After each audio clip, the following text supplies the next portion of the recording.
O irmão Diomedes, no encontro que tivemos lá em Pedreira, ele nos fez uma pergunta. Pastor, levando em consideração a história do Caio Fábio e também todo o trabalho que ele já prestou para a comunidade evangélica, qual o seu posicionamento hoje quanto à pessoa e o ministério de Caio Fábio?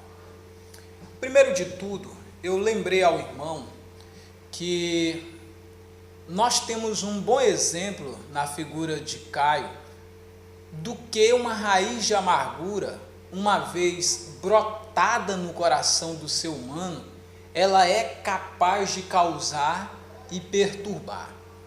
Na minha humilde avaliação, e aqui estou eu longe de ter conhecimentos seculares que chegue aos pés de Caio Fábio e de ter toda a sarcação filosófica como ele a tem, ando longe demais dessas coisas.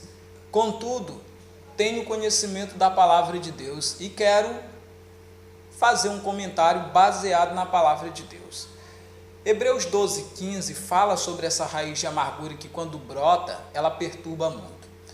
Quanto à questão de todo o trabalho que ele já fez, eu coloco na mesma conta de todo o trabalho que Judas fez enquanto apóstolo de Jesus. Judas saiu com os demais discípulos e fez milagres, curou enfermos, expulsou demônios, e eles voltaram, relataram, dizendo: Senhor, pelo teu nome os demônios se submetem a nós, e por aí vai. Jesus disse que a alegria deles deveria estar não no fato de que fizeram alguma coisa, fizeram algum prodígio, mas de que os seus nomes estivessem escritos no livro da vida. Bom, Caio, ele tomou uma boa iniciativa, ele caminhou 50% do percurso. O que aconteceu? Fez trabalhos relevantes e notáveis, e isso é devido à honra a quem tem honra nesse quesito, ele merece essa honra. Por outro lado, Caio abandonou o evangelho, ele já não anda mais com o evangelho bíblico. Por quê? Porque ele deixou a sua mulher para casar-se com outra, e a razão porque ele deixou, ele mesmo já confessou, foi o adultério. E o texto sagrado vai dizer em Lucas capítulo 16, versículo 18. Olha só, eu quero ler esse texto na íntegra. Qualquer que deixar sua mulher e casar com outra, adultera. E aquele que casa com a repudiada pelo marido, adultera também. Veja só a expressão adultera também. Então, aqui diz que é qualquer que deixar a sua mulher. Esse qualquer pode ser eu que estou falando com você. Esse qualquer está ele, Caio Fábio. Esse qualquer coloca todos os seres humanos que existem sobre a face da terra. Qualquer um que deixar a sua mulher e ir casar com outra comete adultério. Então a situação dele hoje, que não voltou para a esposa, é de adultério. Não pelas leis do país. Pela lei do país, ele não está adulterando, ele está vivendo legalmente com a sua esposa. Mas pela palavra de Deus, não tem outro caminho, a Bíblia é só uma. Então, toda crítica, e principalmente o ministério moralista que ele tem hoje, que é de condenar os cristãos, em especial, sobretudo, aqueles do grupo ao qual ele veio, ou ele saiu, melhor dizendo. Esse ministério não agrada a Deus. É uma pessoa que hoje está ao lado de qualquer pessoa que esteja fora do reino de Deus e contra a igreja na sua forma generalizada. Ele diz que separa em alguns vídeos, mas depois volta atrás e chama os evangélicos de evangegues, e vai lá um monte de coisa. E quando usa a palavra crente, ele diz: esses crentes usam de deboches. E não é assim que a palavra de Deus diz. Outra coisa, ele perdeu todos os sentidos.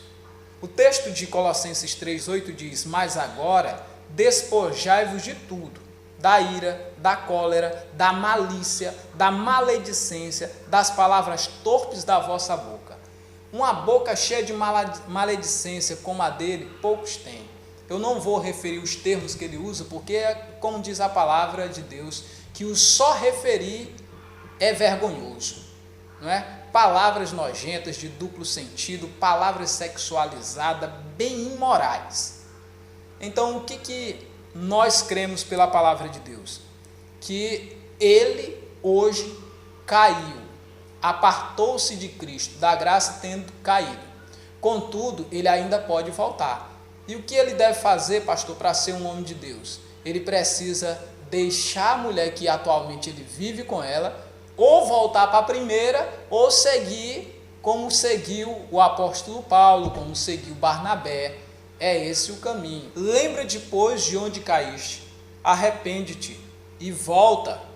É isso que tem que acontecer. É tão simples quanto é se arrepender dos pecados, crer no Evangelho e se reconciliar com Cristo e com a sua igreja, porque o pecado de adultério não é contra a igreja, é contra Cristo.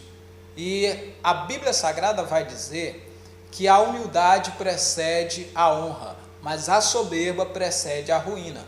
O cara pecou, confessou o pecado, mas aí continua vivendo no pecado. Que diferença faz? Nenhuma, senão o simplesmente pisar novamente no Evangelho e tornar a crucificar o Filho de Deus e o expor à desonra pública diante, claro, dos seus espectadores. E quantas pessoas estão enveredando pelo mesmo caminho de perdição? O nosso lamento para com esse cidadão é porque hoje ele mais causa confusão no reino de Deus, porque ele está de fora atacando os que estão dentro. E aqui fica também a minha nota de repúdio, não a ele, porque ele pelo menos foi coerente em sair do meio evangélico e dizer que não é mais evangélico e por extensão não é mais seguidor do evangelho. Vive pregando a Bíblia porque não sabe fazer outra coisa, né? A não ser usar os textos de forma descabida para apoiar os mais diversos tipos de pecado. Mas o meu repúdio aqui é para o Ariovaldo Ramos. Por quê? Porque Ariovaldo Ramos diz que está fazendo dentro da igreja o que ele está fazendo fora, ou seja, covarde, sendo covarde com o corpo de Cristo, que é a igreja. Que Deus tenha misericórdia e que você tome muito cuidado ao ouvir a palavra desses camaradas. Que Deus em Cristo abençoe você e toda a sua família.